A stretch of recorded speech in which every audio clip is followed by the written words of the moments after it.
Wanafunzi, nini maana ya fasihi?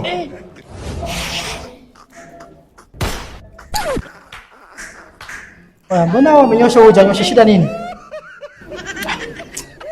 Mwalimu, nawaza mkeka wangu mwalimu. Unawaza? Nawaza mkeka mwalimu. Mkeka?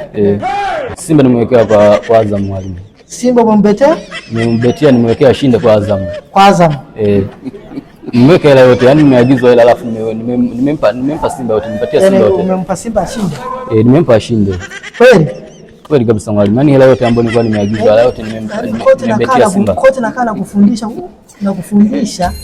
Sasa hivi yani akili bado hazijakomaa, si ndio? Yani mwalimu, nimeshindwa kuelewa Simba ashinde, si ndio? Simba nilikuwa najua atatoboa kwa Azam leo, kwa kuwa alishindwa leo lazima atashinda.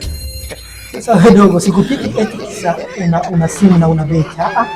Nakupiga kwa sababu kwa nini Simba ashinde? Yaani shida ndio hiyo.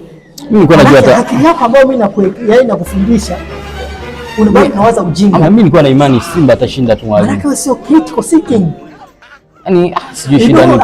Yaani wewe hauji ku reason. Yaani wewe sasa hivi Simba unampa ashinde. Yaani are you common sense? Hata mimi sielewi mwalimu. Sio shida, si Simba shida. Tuna shida nini tu jamani? Sikupika kwa sababu nimebeti. Nakupika kwa sababu kwa nini hautumii akili zako ambazo nakufundisha kwenye kubeti?